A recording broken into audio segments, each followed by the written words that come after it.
Once we had arranged our dining room, we hardly ever used it.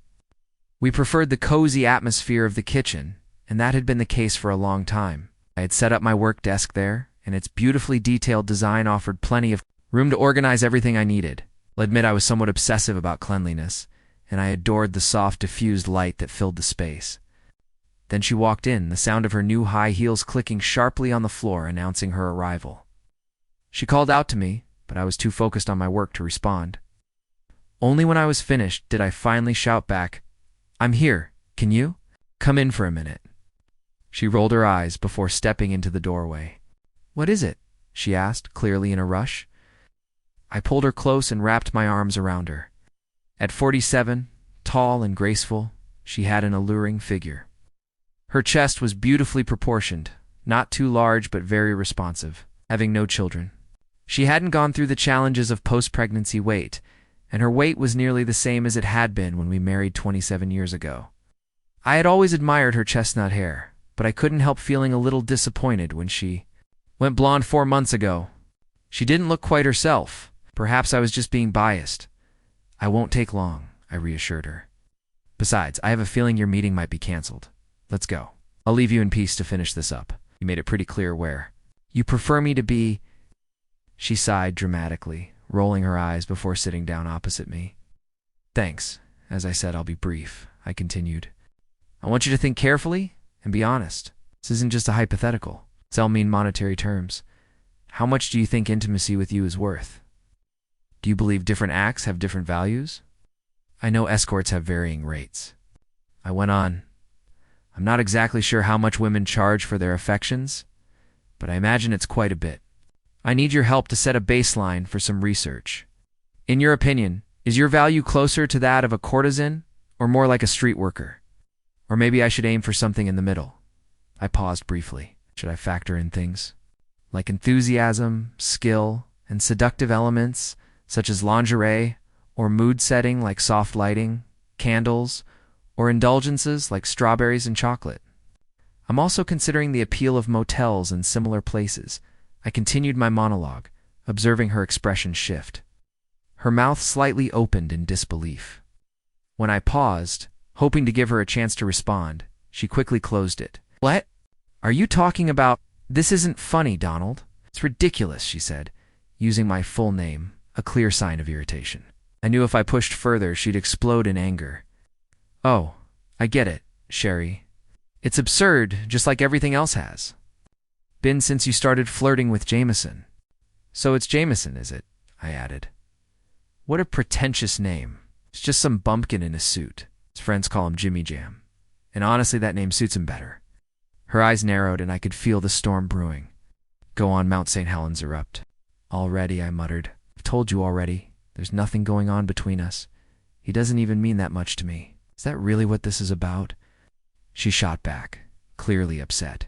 "I swear, if you mention him again, I'm walking out." I couldn't stop myself from smirking.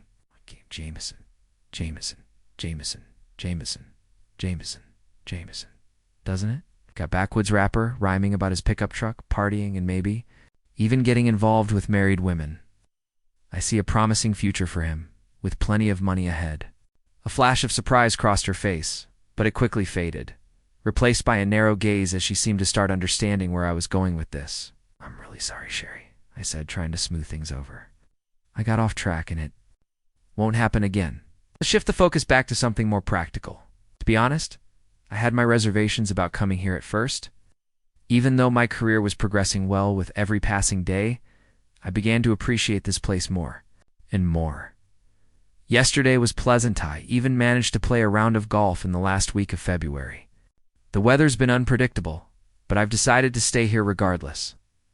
And you know what I love most about this place?" continued. "It's one of the few states where you can still file an alienation of affection lawsuit. You can actually sue someone for taking away your spouse, which is pretty rare these days. Of course, it requires a specific set of circumstances to win and receive compensation. But the possibility is still there, and it's intriguing.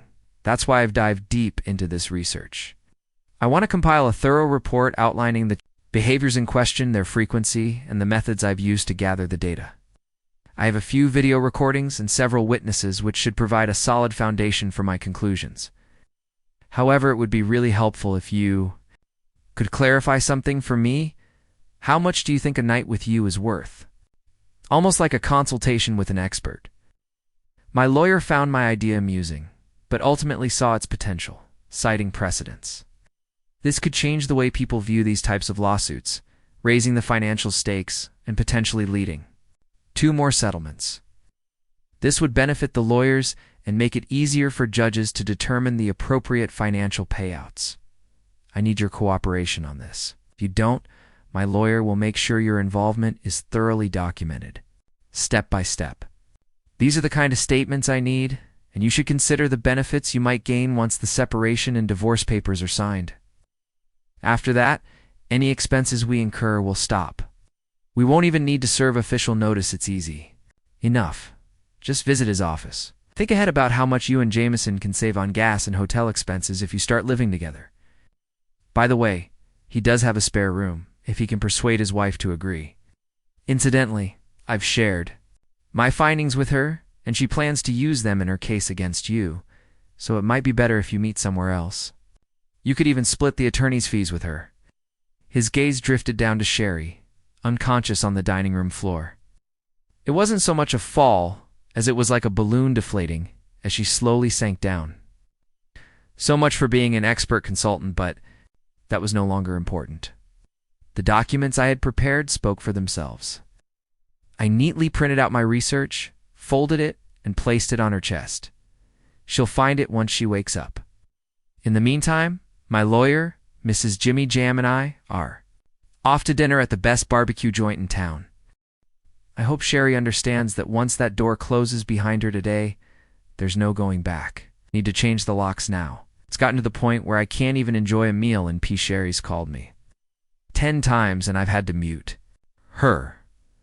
At that moment, Mrs. Jimmy Jam was telling one of her funny stories about her wandering husband. She mentioned she was thinking about writing a book titled Life with a Dog. Turns out Sherry wasn't the only woman in his life. She offered to provide me with the addresses of the other wives so I could share my plan with their husbands once mine was finalized.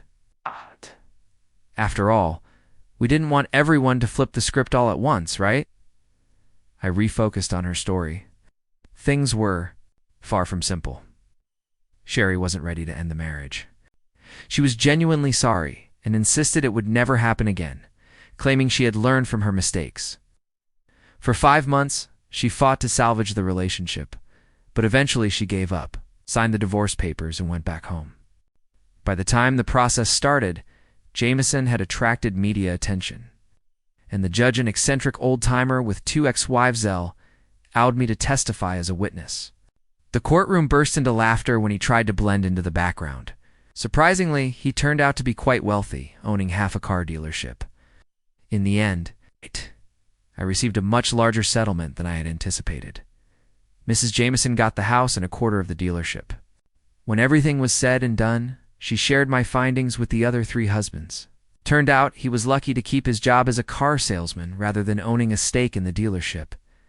For nearly 3 years, I stayed away from women, until I met a fiery redhead from the countryside, a widow with 2 young sons. I began coaching her kids in soccer when a friend convinced me to give it a try. At first, things didn't click between us, but over time we grew closer. She often teased me about my chivalrous gestures in public, holding doors open, pulling out chairs at restaurants, and always being attentive in social settings. She kept joking until our 3rd date when I finally lost my patience. I told her, "If you don't like being treated like a lady, that's your choice. But if you're with me, I will treat you that way. If you want to be treated poorly, go back to where you came from."